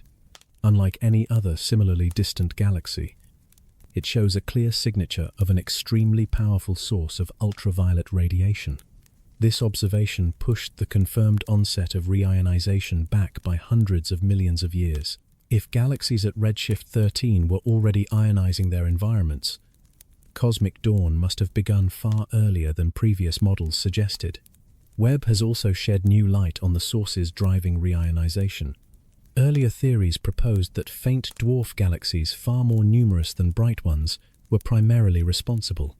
Although each dwarf produced relatively little ultraviolet light, their sheer numbers would have dominated the ionizing budget. But Webb's findings complicate this view. Many of the early galaxies it has discovered are unexpectedly bright, emitting enormous quantities of ultraviolet radiation capable of ionizing large volumes of intergalactic gas. If such luminous galaxies were as common as Webb indicates, they may have played a dominant role in reionization, with dwarf galaxies contributing less than previously assumed. Ryan Ensley of the University of Texas at Austin led a study of galaxies existing between 500 and 850 million years after the Big Bang. His team found that nearly every galaxy in the sample exhibited unusually strong emission lines, clear evidence of intense, recent star formation. These early galaxies were exceptionally efficient at producing massive, hot stars. The resulting flood of ultraviolet photons would have ionized their surroundings with remarkable efficiency. Yet this discovery introduced a new puzzle. If bright galaxies were producing so much ultraviolet radiation so early, why did reionization take as long as it apparently did? Galaxies observed at redshift 14, only about 300 million years after the Big Bang, were already generating vast amounts of ionizing light. In principle, this should have completed reionization far sooner than the roughly 1 billion years indicated by observations. Several explanations have been proposed. Perhaps much of the ultraviolet radiation was trapped within the galaxies themselves, absorbed by dense gas and dust before it could escape into intergalactic space. Perhaps reionization proceeded in fits and starts, with bursts of ionization followed by periods of recombination as gas cooled and electrons reattached to atoms. Or perhaps certain regions of the universe were denser than expected, requiring far more photons to fully ionize. Charlotte Mason of the University of Copenhagen described this dilemma as a photon budget crisis. The observed galaxies seem to produce more ionizing radiation than necessary to reionize the universe within the available time. Either that radiation was not escaping efficiently, or key aspects of the process were missing from current models. Webb continues to investigate this mystery. Observations of the Lyman alpha forest, the intricate pattern of absorption lines in quasar spectra map, the ionization state of intergalactic hydrogen across cosmic time. Spectroscopic studies of high redshift galaxies measure their star formation rates and the fraction of ionizing photons that escape into space. Deep field imaging continues to uncover galaxy candidates at ever higher redshifts, pushing observations closer to the moment when the first stars ignited. Cosmic dawn was not a single moment, but a prolonged transformation unfolding over hundreds of millions of years. It encompassed the birth of the first stars, the assembly of the first galaxies, the rapid growth of the earliest supermassive black holes, and the conversion of the universe from neutral to ionized. Each of these milestones left detectable traces, fossils of an era when the cosmos first emerged from darkness. Population-twined stars, the primordial giants that ignited this transformation, remain elusive. No definitive detection has yet been confirmed. Such stars would display unique spectral signatures, lacking the heavy elements found in later generations. Webb's sensitivity makes their detection theoretically possible, but current candidates remain ambiguous. The search continues. What is clear is that the universe awakened far faster than anyone expected. Galaxies formed within just a few 100 million years of the Big Bang. Black holes grew to millions of solar masses before the universe reached its first billion years. The first light surged through the cosmic web, ionizing the gas that filled the vast spaces between galaxies. By the time reionization was complete, the foundations were laid for everything that would follow the long evolution that ultimately led to the universe we observe today. The James Webb Space Telescope was built for one purpose above all others: to witness cosmic dawn. In that mission, it has exceeded every expectation. It has revealed an early universe overflowing with activity, light, and unanswered questions. The darkness has receded, and what has emerged is more complex, more dynamic, and more surprising than we ever dared to imagine. Chapter 9. Breaking every rule we wrote. Science advances by building models that explain what we observe, then subjecting those models to new data. When the models hold, confidence grows. When they fail, they must be revised or replaced entirely. The James Webb Space Telescope has delivered the most stringent test yet of our theories about the early universe. Some models have endured, others have cracked. A few may be fundamentally broken.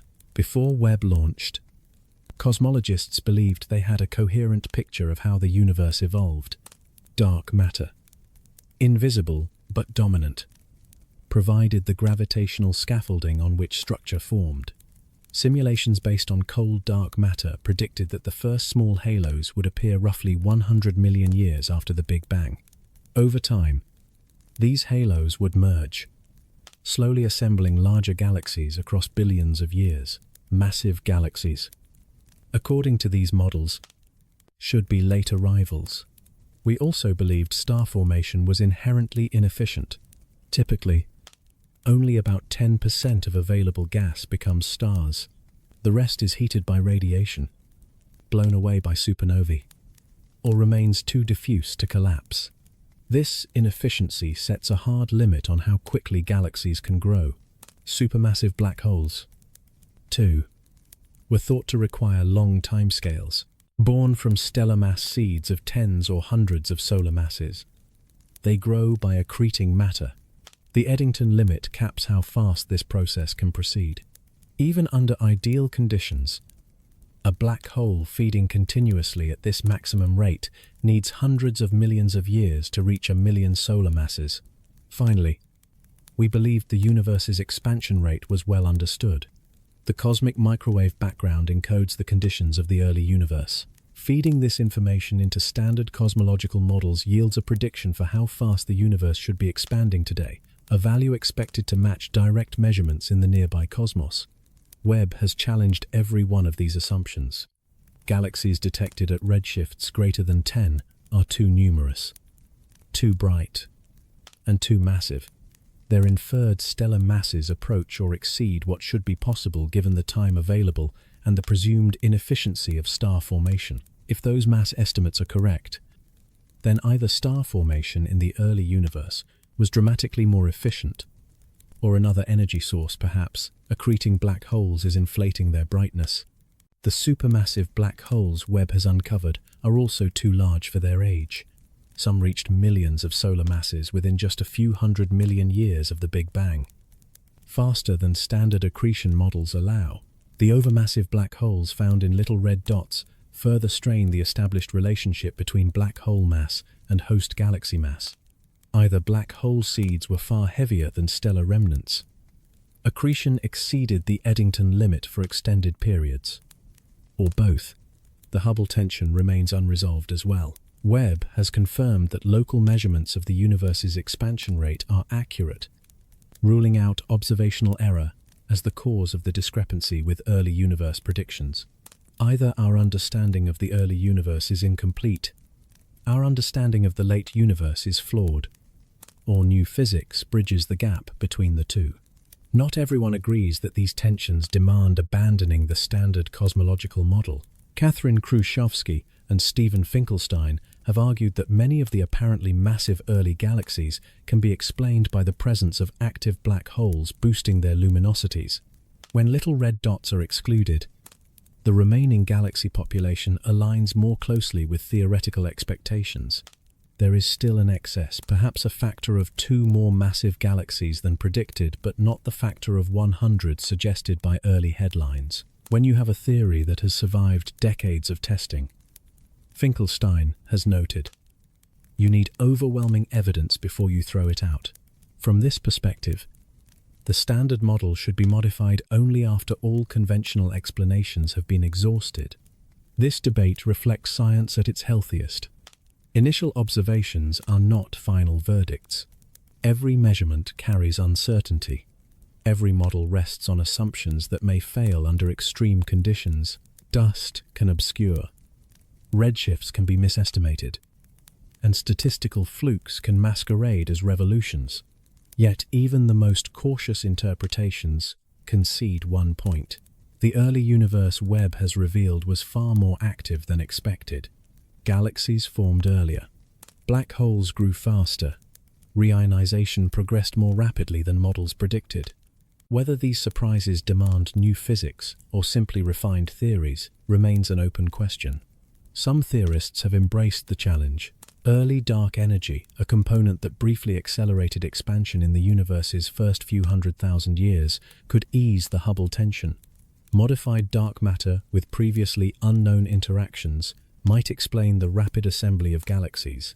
New models of black hole seed formation, including direct collapse scenarios that bypass stellar stages entirely, could account for the earliest supermassive black holes. Crucially, each of these ideas makes testable predictions. Early dark energy would imprint subtle signatures in the cosmic microwave background. Modified dark matter would alter galaxy clustering on small scales. Heavy black hole seeds would change the statistics of early active galactic nuclei. As data accumulate, theory will be forced to confront observation. Help is coming.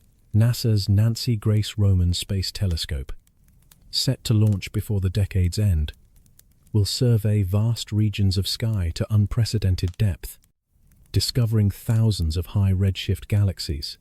The Euclid mission is already mapping dark matter across cosmic time. Ground-based giants like the Extremely Large Telescope and the 30-meter telescope will provide detailed spectroscopy of faint objects Webb has uncovered. The coming years promise a deluge of data, What defines this moment is humility. For decades, the Lambda CDM model worked so well that some cosmologists wondered whether the era of fundamental discovery was over. The universe seemed mapped, its ingredients catalogued, its evolution calculable. Webb has reminded us how fragile that confidence was. Webb has reminded us just how much remains unknown. The early universe was not a quiet overture to what followed. It was a crucible of rapid change, a place where galaxies assembled, black holes grew, and light flooded the void on timescales far shorter than we ever imagined. The rules we wrote, derived from observations of the nearby universe and extrapolated backward, may not apply under conditions so alien that we have no direct analogues today. Science is not a catalogue of final answers.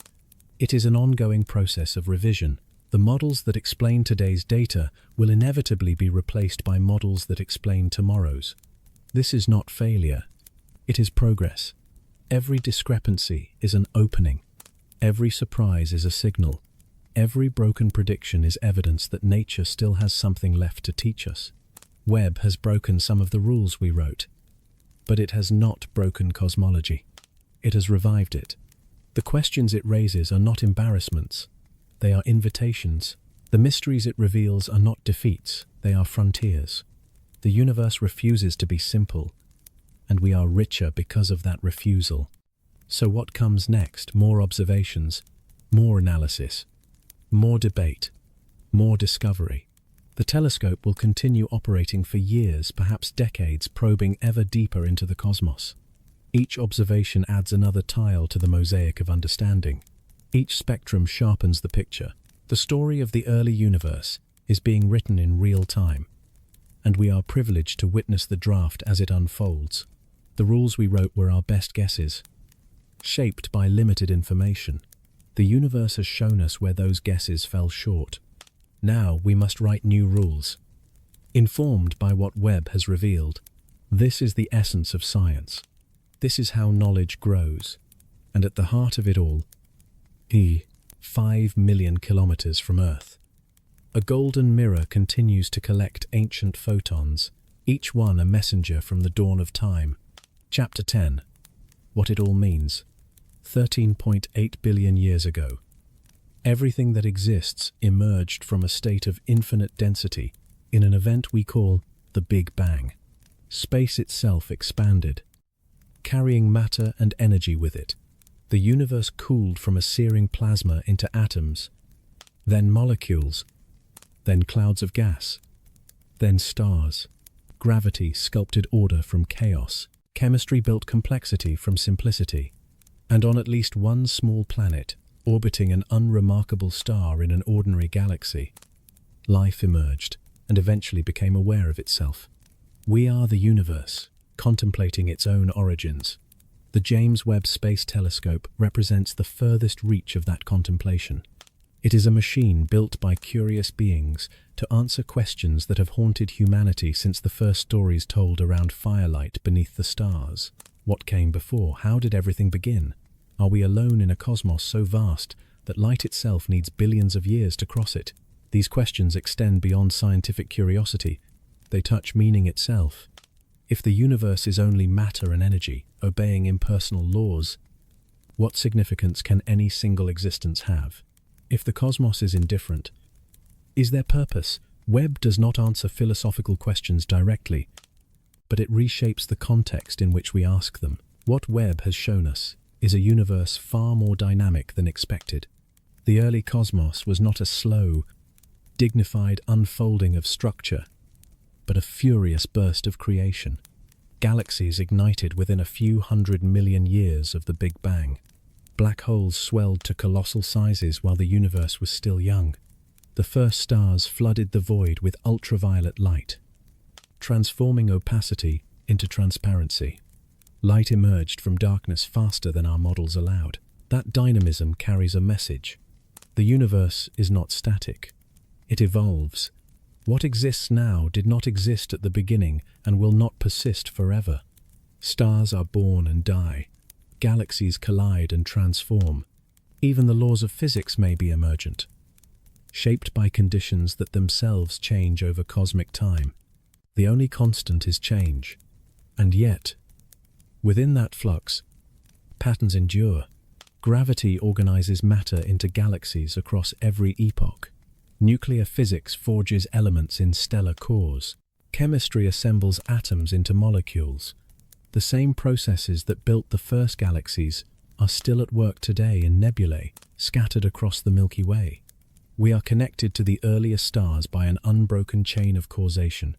The atoms in your body were forged in stars that exploded billions of years ago. The calcium in your bones, the iron in your blood, the oxygen you breathe, each was synthesized in the nuclear furnaces of long-dead suns and scattered across space by supernovae. We are, quite literally, made of star matter. As Carl Sagan once observed, Webb has now traced that lineage deeper into the past than ever before. Consider what it means to observe a galaxy as it existed just 280 million years after the Big Bang. The light from MOMZ-14 left its source when the universe was barely 2% of its current age. Those photons traveled for more than 13 billion years, crossing expanses so vast they defy imagination. They were ancient before Earth formed, before the sun ignited, before the Milky Way took shape. We are witnessing the youth of a universe that has since grown old. Yet the objects we see are not frozen relics. Momps 1,4 exists now, somewhere beyond our horizon, changed by billions of years of evolution. We observe it as it was, not as it is. The universe continues regardless of our gaze. We glimpse moments in an ongoing story, one that began before us and will continue long after humanity has vanished. The Hubble tension underscores how incomplete our understanding remains. Two precise methods for measuring cosmic expansion yield incompatible answers. Either our observations are flawed, or our theories are missing something fundamental. That tension is not a problem to be feared. It is an invitation. The little red dots remind us that categories dissolve under scrutiny. These objects are neither standard galaxies nor conventional quasars, but something that challenges the language we use to describe the cosmos. The universe does not honor the boundaries we draw. It invents its own classes and waits for us to recognize them. The early supermassive black holes tell a story of rapid growth under extreme conditions. They suggest that the young universe played by different rules, or that the rules we inferred from the nearby cosmos do not apply universally. Perhaps black hole seeds were heavier. Perhaps accretion was more violent. Perhaps physics itself behaved differently under primordial conditions. So, what do we take from all of this? First, humility. The history of science is a history of confident ideas later revised. The geocentric cosmos, the ether, the steady-state universe. Each once seemed secure. Each fell to evidence. Lambda CDM has been extraordinarily successful. But success does not guarantee finality. Webb has revealed tensions that may demand deep revision. Our theories must remain provisional, held lightly and tested relentlessly. Second, wonder. The universe is stranger, richer, and more surprising than we anticipated. Every broken expectation opens a path to deeper understanding. The galaxies that should not exist force us to ask why they do. The black holes that grew too fast challenge us to learn how they did. Wonder is the fuel of inquiry, and Webb has supplied it in overwhelming abundance. Without wonder, science stagnates. With it, questions multiply and horizons expand. Third comes perspective. The cosmos is vast beyond anything the human mind evolved to intuitively understand. The distances involved, the timescales spanned, the energies unleashed all far exceed our everyday experience. And yet, from this incomprehensible immensity emerged the precise conditions necessary for life. We are improbable, but we exist. The universe that appears indifferent gave rise to beings capable of understanding it. That fact alone carries profound weight. And finally, responsibility. The James Webb Space Telescope cost $10 billion and required decades of effort. Thousands of scientists, engineers, and technicians from 14 countries contributed to its creation. It stands as one of the greatest collaborative achievements in the history of science. The knowledge it produces does not belong to any single nation, institution, or generation. It belongs to humanity as a whole. We are the custodians of that knowledge. We are obligated to use it wisely. The discoveries Webb has already made, and those still to come, are part of our shared heritage. They tell us where we came from and offer glimpses of where we might be going. They place our brief lives within a cosmic framework that is both humbling and empowering. We are fleeting sparks of awareness in an ancient universe. But we are sparks that ask questions. The telescope will continue operating for years. New revelations await. The most distant galaxies, the first stars, the seeds of supermassive black holes, all lie within reach of Webb's golden eye. Each observation sharpens our understanding. Each spectrum carries a story. Each image pushes the frontier farther outward. We began this journey with a single question: what was there at the beginning? Webb has brought us closer to the answer than ever before. Not all the way, not yet, but closer. The cosmic dawn is no longer hidden. The first light is no longer beyond our reach. We have looked into the universe's infancy and found it alive with motion, flooded with light, and rich with possibility. The story is not finished. It is only beginning. If you found value in this deep exploration of the James Webb Space Telescope and the mysteries of the early universe, consider liking this video and subscribing to the channel. Your support makes these detailed investigations possible. And let me know in the comments which cosmic mystery you would like to explore next: the search for alien life, the ultimate fate of the universe, or the strange physics of black holes. The cosmos is vast, and it is filled with questions. Every answer reveals new mysteries. Every mystery invites further exploration. This is the endless frontier, and we have only just taken our first steps. Thank you for watching. I will see you in the next investigation.